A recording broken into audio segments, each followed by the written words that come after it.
Good morning student. Welcome to lecture 1 class 6 chapter 10 subject science. तो हम लोग chapters का नेम है animals structure and functions.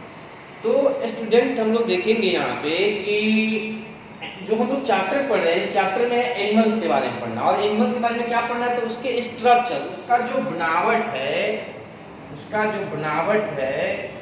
Structure जो है स्ट्रक्चर और फंक्शन कार्य बनावट और उसके कार्य के बारे में इस चैप्टर में पढ़ना है। तो हम लोग सबसे पहले इसमें देखते हैं कौन कौन से टॉपिक्स हम लोग आज लेक्चर 1 में देखेंगे और उस पर इंडिकेट करेंगे। तो हम लोग टॉपिक्स देखेंगे ये जो दिया हुआ है डाइजेस्टिव सिस्टम, पाचन तंत्र, respiratory system, circulatory system, nervous system, excretory system और रिप्रोडक्टिव सिस्टम। ये जो टॉपिक्स है उसके बारे में हम चर्चा करेंगे और इसमें सबसे पहला टॉपिक है डाइजेस्टिव सिस्टम। तो मनुष्य में जो डाइजेस्टिव सिस्टम होता है उसमें कौन कौन से पार्ट्स मिलकर डाइजेस्टिव सिस्टम का निर्माण करते हैं तो उस पार्ट्स को देखते हैं एक बार हम। तो माउथ सबसे पहले देखते हैं, माउथ है, टीथ है, टंग है, टंग के बाद oesophagus, stomach, small intestine, large intestine. तो ये जो पार्ट्स हैं ये इस पार्ट्स के मिलने से तब क्या किस चीज का निर्माण हुआ है, डाइजेस्टिव सिस्टम का।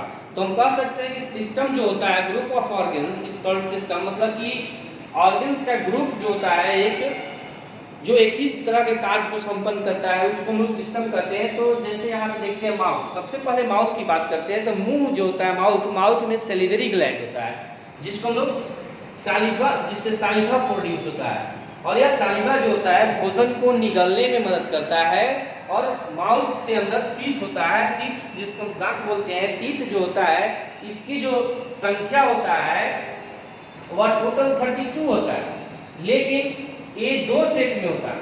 इसका दो सेट होता है, एक होता है मिल्क टीथ और दूसरा होता है परमानेंट टीथ। तो परमानेंट टीथ की संख्या जो होता है वह 32 और इसकी संख्या 20। तो यह जो टीथ है मिल्क टीथ की जो संख्या है या जो संख्या 20 है यह 8 वर्ष तक बच्चों में निकल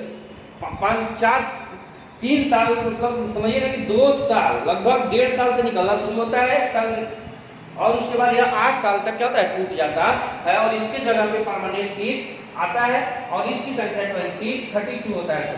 तो ये 20। अब जब पूछेगा नंबर ऑफ मिल्क टीथ तो हम क्या बोलेंगे 20 और जब पूछेगा परमानेंट टीथ तो यहाँ 32 होता है जिसमें 4 जो होता है विजडम टीथ जिसको बोलते हैं, बुद्धि का दांत जिसको बोलते हैं, वह बहुत सभी में निकलता है। ये निश्चित नहीं कर सकते हैं, किसी में निकलता भी है और किसी में नहीं भी निकलता है विजडम टीथ। तो टीथ का काम क्या है, भोजन को क्या करना, चबाना, भोजन को चबाना अच्छी तरह। और उसके बाद जब हम भोजन चबाते हैं तो टंग्स जो होता है, टंग में भोजन का टंग्स का क्या है, टंग्स जो होता है उसमें छोटे छोटे दाने की तरह जो होते हैं जिसको हम लोग टेस्ट बड बोलते हैं। यहाँ क्या बोलते हैं, इसको हम लोग टेस्ट बड बोलते हैं, स्वाद की तल या टेस्ट बर्ड्स जो टंग में रहता है छोटे छोटे दाने की तरह। अब देखते हैं नेक्स्ट में ओसोफेगस जो होता है इसको हम लोग फूड पाइप भी कहते हैं, आहार नली जिसको बोलते हैं। इसका काम है भोजन को पेट तक पहुंचाना, स्टमक तक ले जाना। स्टमक जो होता है उसको पेट बोलते हैं जहाँ पे हमारा भोजन स्टोर होता है, वहां से स्मॉल इंटेस्टाइन जाता है और स्मॉल इंटेस्टाइन जो होता है यह हमारे भोजन को पचाने का काम करता है, भोजन को पचाने का काम करता है स्मॉल इंटेस्टाइन। और वहां से जो भोजन बच जाता है वह लार्ज इंटेस्टाइन जाता है। लार्ज इंटेस्टाइन जो होता है उस फूड से वाटर को ऑब्जर्व करता है और ऑब्जर्व करने के बाद जो वेस्ट बच जाता है उसको वह कहाँ भेजता है, रेक्टम में भेजता है। रेक्टम के द्वारा में जाता है और वहां से एनस के द्वारा हमारे शरीर से बाहर निकल जाता है, जो हम लोग एक्सक्रीटरी सिस्टम में पढ़ेंगे एनस के बारे में। तो यह हमारा क्या हुआ, भोजन जो है डाइजेस्टिव सिस्टम का पार्ट है और उनका कार्य है। अब हम लोग नेक्स्ट में पढ़ेंगे रेस्पिरेटरी सिस्टम।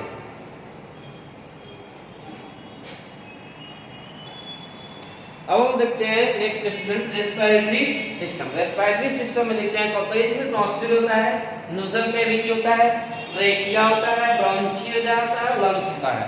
तो इसमें हम देखते हैं कि होता क्या है, तो ऑल टाइप ऑफ एनिमल्स, सभी प्रकार के जो एनिमल्स होते हैं सबको ब्रीथ के लिए एयर की आवश्यकता होता है, मतलब कि ऑक्सीजन प्रेजेंट इन एयर, और ऑक्सीजन जो होता है एयर में प्रेजेंट रहता है, जो हमको क्या करता है, हेल्प करता है break down of absorbed food in the body cells to release energy, मतलब एनर्जी को रिलीज होने में मदद करता है।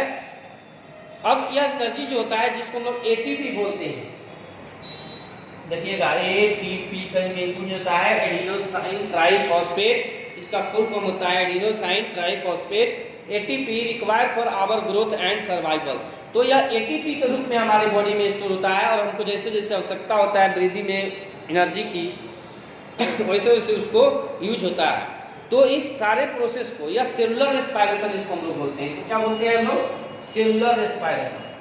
सेलुलर रेस्पायरेशन से क्या होता है, एनर्जी रिलीज होता है, तो सेलुलर रेस्पायरेशन इसको बोलते हैं। अब देखते हैं हम लोग ब्रीथिंग का मतलब होता है इनहेलेशन। इनहेलेशन मतलब इनहेलेशन और एक्सहेलेशन, इसमें दो होता है। ब्रीथिंग जो होता है रेस्पिरेशन में, ब्रीथिंग जो होता है, ब्रीथिंग में दो प्रोसेस होता है, एक इनहेलेशन, इनहेलेशन इनहेलेशन इनहेलेशन में क्या होता है तो, और एक होता है एक्सहेलेशन। देखिए तो इसमें जैसे हम हवा लेते हैं, ऑक्सीजन को लेते हैं, सांस लेते हैं तो वह इनहेलेशन हुआ, और छोड़ते हैं तो वह क्या हुआ, एक्सहेलेशन हुआ। तो सांस लेना याद रखिएगा, सांस लेना इनहेलेशन और छोड़ना एक्सहेलेशन हुआ। तो छोड़ने के समय हम लोग कार्बन डाइऑक्साइड छोड़ते हैं और लेने के समय ऑक्सीजन लेते हैं। यह रेस्पिरेशन का इंपॉर्टेंट पार्ट है, दो एक्सहेलेशन और इनहेलेशन। इनहेलेशन में क्या होता है तो अभी बताया है, उसमें एयर में जो होता है ऑक्सीजन की मात्रा ज्यादा होता है, और एक्सहेलेशन में कार्बन डाइऑक्साइड की मात्रा ज्यादा होता है। अब हम देखते हैं नॉस्ट्रिल। नॉस्ट्रिल क्या है, सबसे पहले देखते हैं नॉस्ट्रिल, तो यह है क्या, तो नॉस्ट्रिल की जब चर्चा करते हैं तो these are a nasal opening through which air enter into our nasal cavity, मतलब कि जैसे ये नाक जो हमारा है इसके द्वारा हवा जो जाता है वह क्या होता है, नोजल कैविटी में जाता है, जो अंदर पार्ट का पार्ट है नोजल कैविटी। अब नोजल कैविटी के बाद देखिए, नोजल कैविटी है a fine hair and streaky material called mucus. हमारा जो नोजल कैविटी होता है उसमें एक द्रव्य पदार्थ होता है और हेयर होता है, जो एयर जाता है उसको फिल्टर करने का वह काम करता है, और इसलिए वह होता है ताकि हमारे लंग्स में डस्ट पार्टिकल्स इंटर न करे इनहेलेशन के समय। तो यह देखिए नोजल कैविटी के बारे में देखिए। अब होता है ट्रेकिया। ट्रेकिया जो होता है यह क्या होता है, तो inhaled air now passes into trachea. वह कहाँ जाता है, ट्रेकिया जाता है, या windpipe from the nasal cavity, किससे, नोजल कैविटी से। The wall of trachea is kept open by cartilage. यह कैसा होता है, कार्टिलेज रिंग की तरह होता है, मतलब इसको कार्टिलेज बोन का यह बना होता है। The trachea is lined with the mucus and cilia. Trachea also helps in the preventing dust and germs from the entering the lungs. हमारे लंग्स में जो जर्म्स जाते हैं और जो डस्ट जाते हैं उससे वह रोकने का काम करता है ट्रेकिया भी। अब हम देखते हैं ब्रोंची। ये जो ब्रोंची है यह ट्रेकिया का ही पार्ट है। यह ट्रेकिया जो होता है दो भागों में बट जाता है। तो trachea gets divide into two tubes.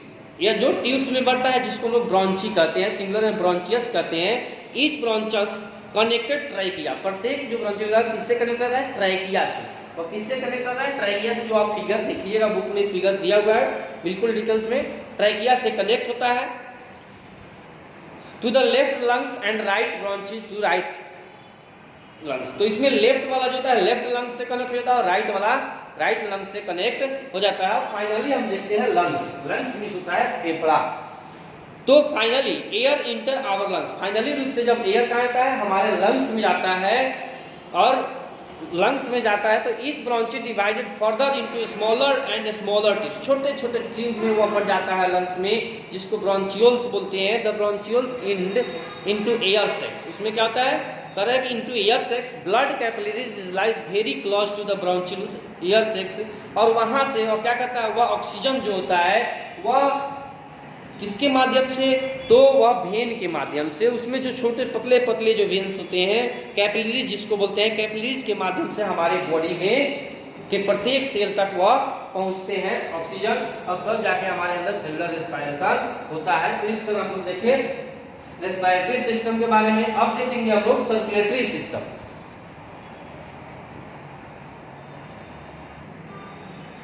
तो अब हम लोग देख रहे हैं student circulatory system. Circulatory system का मतलब होता है परिसंचरण तंत्र, रक्त परिसंचरण तंत्र इसका ये इसको यह क्या होता है तो it main components are heart, blood vessels and blood. ये कौन चीज से बनता है? हार्ट है, ब्लड वेसल्स है और ब्लड है।